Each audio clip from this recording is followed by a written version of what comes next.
freaking thing. Can't get my damn face up in there. That's good enough. Screw it.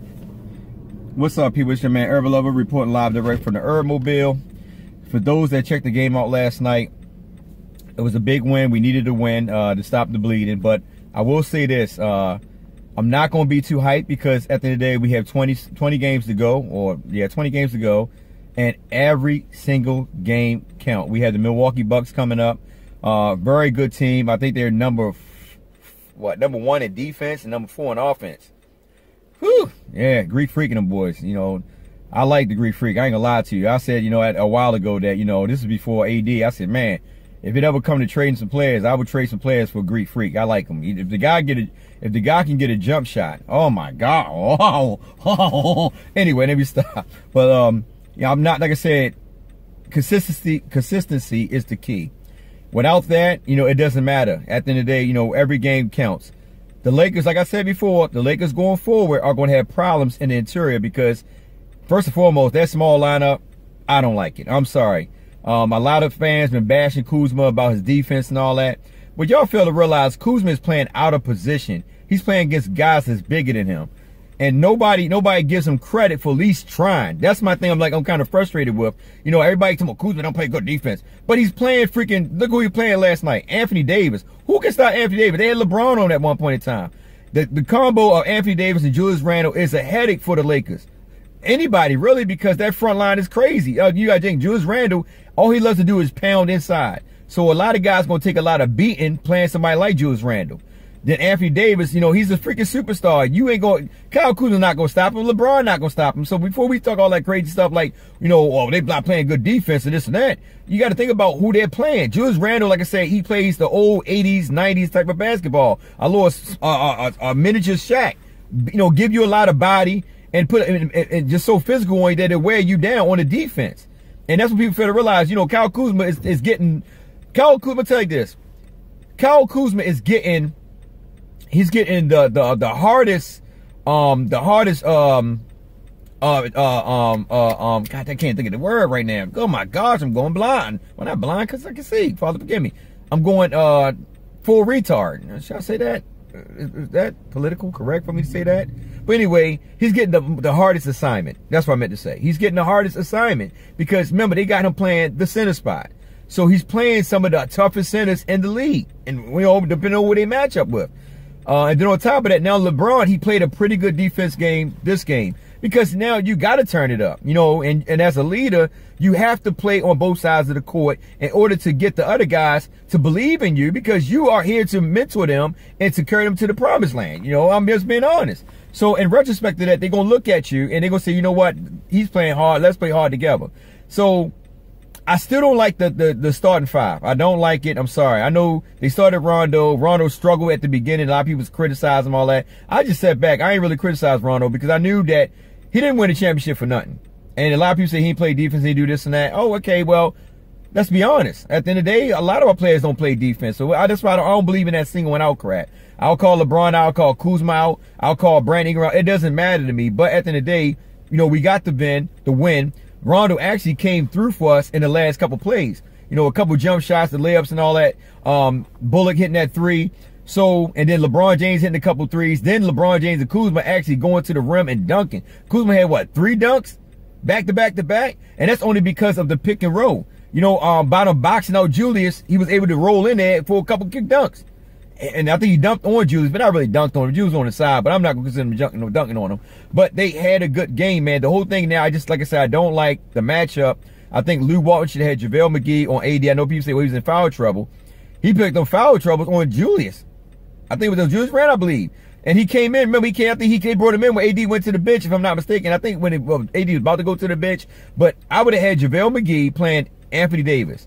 I'd have had that matchup. I wouldn't have, see, people fail to realize Kuzma's not going to give you 30-something points because, you know, playing defense when somebody throwing body at you like that at the center spot, it's a lot of wear and tear on your body. That's why LeBron James don't play physical defense like that because at the end of the day, you remember, he's trying to conserve his body for the opportunity to play further in his career. So Kuzma's going to take the blunt of all that impact from the defense. But you know, like I said, a lot of people, they don't pay attention to that, man. They just look at the bigger things, the numbers and all that stuff, you know. And that's why I don't get into all that, man. I look at it a little bit more further across the hills that I can see some things. But at the end of the day, like I said, I'm not going to stress the point that the Lakers got to play with consistency, period. From here on out, like LeBron James stated, it doesn't matter. Every game is important as of right now. It should have been like that from the door, but, you know, with all the fiasco with the AD stuff like that, I knew it'd affect these players. And now they like, you know what, a sense of urgency done kicked in. Regardless if we're going to get traded or not, we still should come out and play. And that's what they need to do. I mean, like, you know, yeah, you get over the point of, you know, the frustration about what happened with Magic, the AD scenario, whatever you want to call it. But whether you get traded or not, you still want to go out there and play. Because remember, and that's to you, Brian Aaron, this to you, Kuzma, Lonzo Ball, all you guys, the young guys, hear me out. If y'all watch my videos, you got to understand this. Regardless of where you go, you want to make sure that you play to your highest level of potential. And the reason why I'm saying that is because, remember, it's about the bag. So if you go somewhere and the team delights in what you're doing, you're going to get a nice bag. But if you don't play hard and you look like a scrub, you're not going to get the bag. Julius Randle, he has the option to opt out at the end of the season. Julius Randle can actually get a nice bag because there's a lot of teams right now that got money to pay the likes of like Julius Randle. Or he can stay in New Orleans. They could actually pay him money. So, you know, so you got to play hard because every day, you know, when you're getting close to your contract, the end of your contract, you want to make teams or front office organization look at you and say, you know what, we can invest in this guy because this guy, like, he got the potential to fit our system. So you want to play hard. So Brandon had another good game. Kuzma, like I said, had another good game. LeBron played pretty good. Offense-wise, LeBron always good to me. He might struggle here and there, but offense-wise, it's always no problem with me with LeBron. The biggest problem is just that, like I say, he played defense in spurts. The defense still is a question. It's a question mark. And that's because, like I said before, in my videos way back when they first got rid of Ivica, I said, you know what? Ivica is going to be a problem. By them losing Ivica, it's going to be a problem for the Lakers because they really have no interior defender, offender in order to set the tone for that offense or the defense. You know, remember, I told you he was playing pretty good, you know, before they trade him. And then they gave him up. So now you got to call on the likes of JaVale McGee, who has a health issue, and Tyson Chandler, who have 2 canes on his legs. So you got to think about it. Are we able to compete with some players? Then you got to play Kuzma at center. And it's the thing about Kuzma playing center. What if Kuzma get hurt? And I don't want to say that, but what if he get hurt? Then where we at? I think the Lakers should make a move. I'm telling you, they should make a move. They got one roster spot filled. One roster spot, I believe, that's left.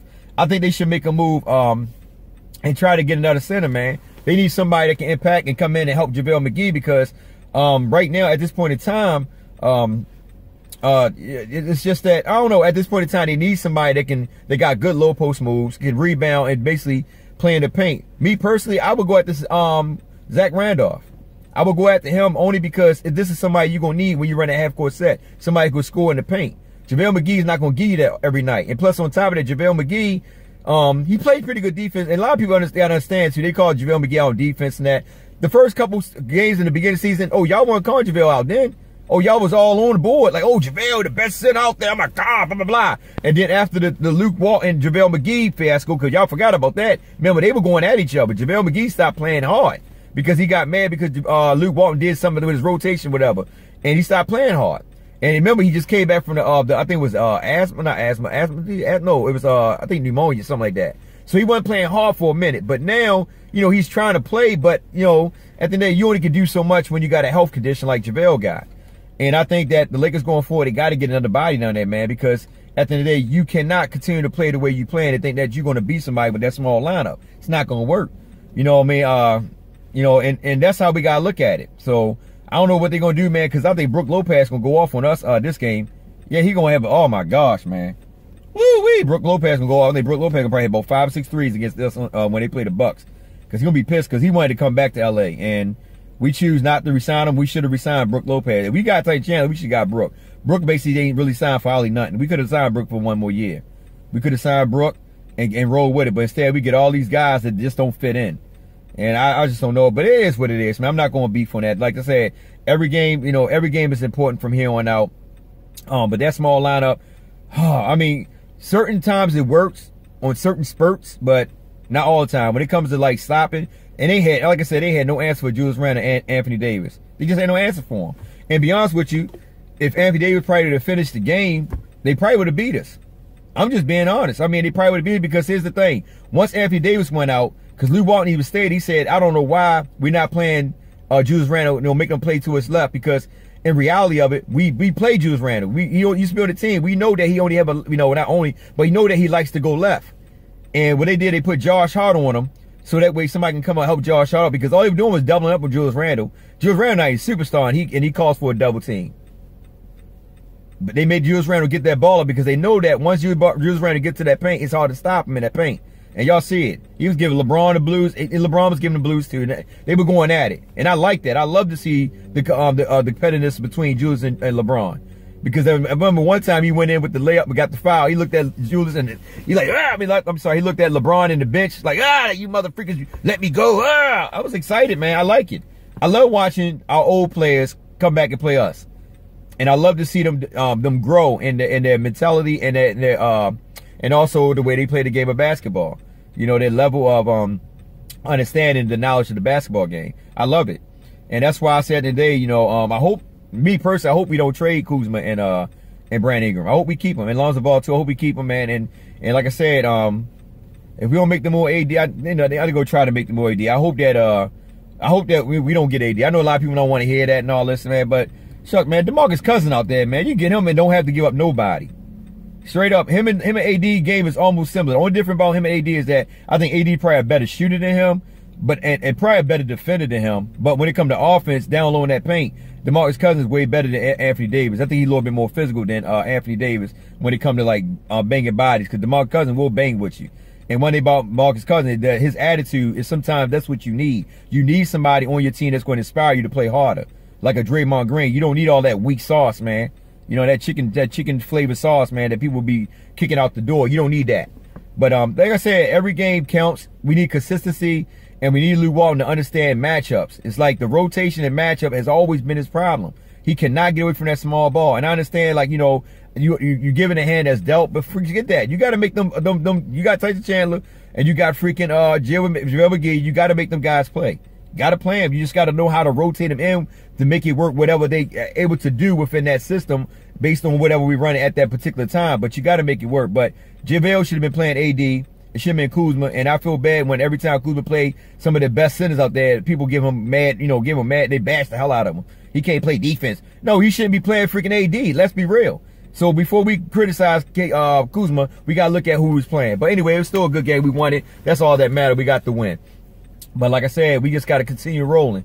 And just keep doing our thing, man. But one thing I also say this, that I don't like Rondo taking a lot of shots. I'm not a big person for a point guard to take a lot of shots, especially when you got somebody like Kuzma, Brandon Ingram, and LeBron James that can score. And also Bullock. Bullock, you got to get him more involved in offense too. You got to get him more comfortable, because this guy be sitting behind the three-point arc, you know what I mean? And he got a nice little, he can play off the ball real good too, because he had a nice little a couple plays where he attacked the basket and made a couple little hook shots or dips. Sorry. But Kuzma, I think Kuzma only took one shot in a long time. I think after the dunk or something like that. Was that the dunk? Before the dunk. I think he only took one shot or something like that. It was only one shot before the dunks. But, but it didn't matter because, he's playing within the system, so it's all good because you're spreading the ball around. I just don't like seeing Rondo take a lot of them shots. I think Rondo is much better when he's facilitating and getting everybody else involved. And like I said, if they give you the shot, it's okay, take them. But our point guard shouldn't be taking no 15 shots. If anything, that should be given to Bullock or somebody off the bench like Josh Hart or KCP or something like that. But you know what? I digress. We won. I'm not going to say and complain about it. It is what it is. I'll take it with a grain of salt. Just that the Lakers got to come up with that same intensity when they play the Bucks. Because I believe like this: at any given night, any team can be beaten if you put your mind to it and you play as a team. With that being said, it's your man Urban Lover. Like, share, subscribe, get in the comment section, tell me what you think. I'm leaning to the side. Hey, look, y'all have a blessed one. Take care.